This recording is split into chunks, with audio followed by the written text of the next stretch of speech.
Samantala, nagpalabas ngayon ang Commission on Elections o COMELEC ng show cause order laban dito kay senatorial candidate Camille Villar dahil umano sa vote buying.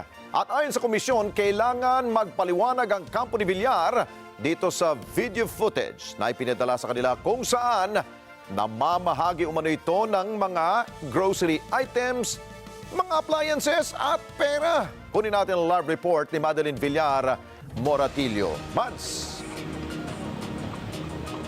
Yes, Alex, bukod nga sa show cause laban kay senatorial candidate Camille Villar, ay maglalabas din daw ang COMELEC ng show cause order dahil pa rin sa alegasyon ng vote buying laban naman sa dalawang lokal na kandidato. Pinagpapaliwanag ng Commission on Elections ang senatorial candidate na si Camille Villar dahil sa alegasyon ng vote buying. Sabi ng COMELEC sa pamamagitan ng Executive Director Chofisto Elnas Jr. ng Committee on Contrabigay, kasunod diyan ang natanggap nilang anonymous report kung saan isang link ng video at mga larawan ang ipinadala sa kanila. Sa nasabing post sa social media na may petsang Pebrero 12 at 16, makikita sa video at mga larawan ang isang mistulang event na pinangunahan ng mga local aspirant. Sa bahagi ng video, makikita na nagkaroon ng raffle at may mga ipinamigay na grocery, appliances at cash. Ang nasabing event nangyari sa Barangay Buhay na Tubig sa Imus, Cavite. Sabi ng COMELEC, aalamin nila kung ano ang naging papel ni Villar sa nasabing event.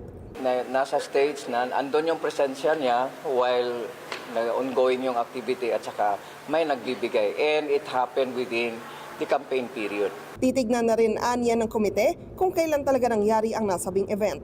Sa video kasi na nakapost online, nakalagay na Pebrero 12 at 16. Ang simula ng campaign period para sa national candidates ay Pebrero 12. Yun ang titingnan pa natin kung kailan talaga ito nangyayari kasi mayroong instances na nakuna ng video tapos pinopost later na after or days or weeks after sa event, no? So titingnan pa 'yon ng Committee on Contrabigay.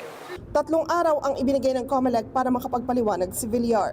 Ito lang ang papatunay at pinapakita natin na seryoso ang COMELEC, no? Through the Committee on Contrabigay, itong mga gawain nito. Personal namang nagpunta sa COMELEC ang kinatawa ng solo parents para hilingin na ipadiskwalipika sa darating na halalan ang mayoralty candidate sa Silang Cavite na si Mayor Alston Anarna. Una rito, sa isang campaign rally nagbiro si Anarna na ipaparaffle ang mga solo parent. Ang biro na ito ni Anarna may tuturing umano na gender-based harassment. Hiniling rin nila sa COMELEC na suspindihin ang proklamasyon ni Anarna sakaling manalo ito sa halalan hanggat wala pang desisyon sa kaso. Ayon kay Rosel Teodosio, second nominee ng Solo Parents Party List, nais nila na magsilbing paalala ito na ang mga bastos ay huwag payagan makapagserbisyo publiko. Hindi na kasi nagiging maganda, no, yung imahe ng mga solo parents, nagiging biro na siya for others, and we want to have this stopped already na ginagamit ang mga solo parents as a joke. Hindi anya dapat gawing biro ang sitwasyon ng mga solo parent na ginagawa lang biro ng ilang kandidato. Well, we hope with this filing again, no, na mahinto na yung pagbibigay nila ng katatawanan at pagiging joke ng mga solo parents. Kasi napakahirap na po ng kalagayan ng sektor na to at feeling namin masyado ng bumababa ang dignidad ng mga solo parents. Sabi ni Teodosio, sakaling pala rin sa Kongreso, una nilang gagawin ay maghain ng panukala para sa anti-discrimination at fair campaigning upang hindi na maulit ang mga ganitong insidente sa panahon ng kampanya. Ang COMELEC 2nd Division naglabas naman ng summon sa congressional candidate sa Pasig City na si Christian Sia kung saan binigyan siya ng 5 araw para sagutin ang motu proprio petition for disqualification na isinampa ng Task Force SAFE. Naglabas rin ng COMELEC ng show cause order laban sa tumatakbong Vice Mayor sa bayan ng Cabiao sa Nueva Ecija na si incumbent Mayor Ramil Rivera. Yan ay dahil naman sa pag-red tag sa kanyang kalaban sa politika. Sabi ng COMELEC, paglabag ito sa kanilang anti-discriminatory resolution.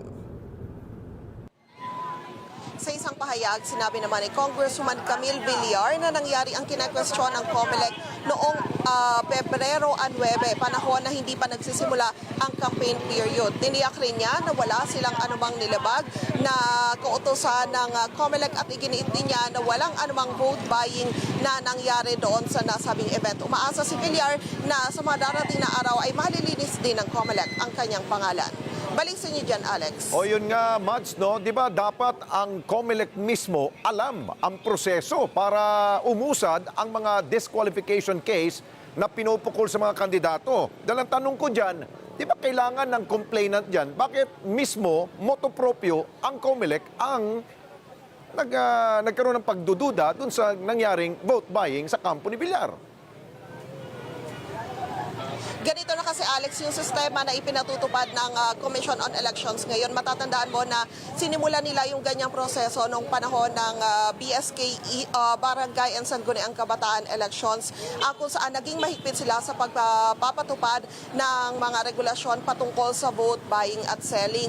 Ngayon, ang patakaran kasi ng COMELEC, kapag nakatanggap sila ng mga report patungkol sa alegasyon ng vote buying o selling, ayan ay agad nilang inaaksyonan. Ang sabi nila, kahapon lang daw rin natanggap yung anonymous report patungkol dito sa alegasyon na ito na laban sa isang senatorial candidate, at agad daw nilang inaksyonan yan para mahingan ng paliwanag yung nasabing kandidato, at pagkatapos ay saka raw uusad yung kanilang investigasyon. Ngayon kasi ang ginagawa ng COMELEC ay palaging kapag may natanggap na report ay presumption na nagkaroon ng irregularidad at kailangan na yung hinuhusgahan o yung sangkot daw sa alegasyon, siya yung magpapatunay na walang katotohanan yung ibinabato o ipinupukol sa kanya. Pero ang pangako naman ng COMELEC ay magiging patas daw sila sa investigasyon at aalamin din nila kung ano ba talagang petsa yung nangyari yung nasabing event, dahil kahit sila ay sinasabi rin nila na may posibilidad naman talaga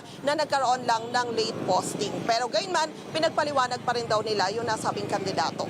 So far ngayon, as we speak, wala pang hindi pa nakarating yung sagot o tugon ng Villar Camp sa COMELEC. Parang wala pang ganun, no? Wala pa, Alex, kasi alam mo kanina hanggang hapon ay hinihintay rin namin talaga yung kopya. Wala pa kasing physical na kopya rin ng show cause order na ibinibigay sa amin yung COMELEC. Kasi ang sabi nila, magbibigay raw sila ng kopya sa media kapag yon ay na-serve na nila sa kampo ni Congressman Villar. Pero sa inilabas ng statement ng kampo ng mga Villar, wala pa raw silang natatanggap na kopya nitong show cause order na ito ng COMELEC. Ayun, pero may sagot na sila doon sa alegasyon. Anyway, isa pa, Mads, yung mga, meron ba nag-violate doon sa nagdaang long holiday? Di ba, I'm sure marami ring nangampanya during that long holiday. Meron bang mga listahan kung sino yon? Ang initial na sinasabi ng COMELEC, Alex, ay merong 4 silang kandidato na nakitang lumabag sa, ang tawag nila ron parang mini campaign ban. Yeah. Dahil 2 araw lang naman na umiral yung pagbabawal sa kampanya. 3 local candidates at isang party list daw itong kanilang tinitignan. Pero posibleng madagdagan pa raw ito sapagkat chine-check pa rin nila yung sa social media raw kasi nangyari itong mga paglabag na ito. Kasi ang sabi nga ng COMELEC, kahit na hindi sila physical na mangampanya, kung sa social media account naman mismo ay ginagawa nila yung pangangampanya, yon ay ipinagbabawal din. Okay, maraming salamat sa iyo, Madeline Villar Moratillo, mata natin ng halalan dyan po sa COMELEC. Thank you.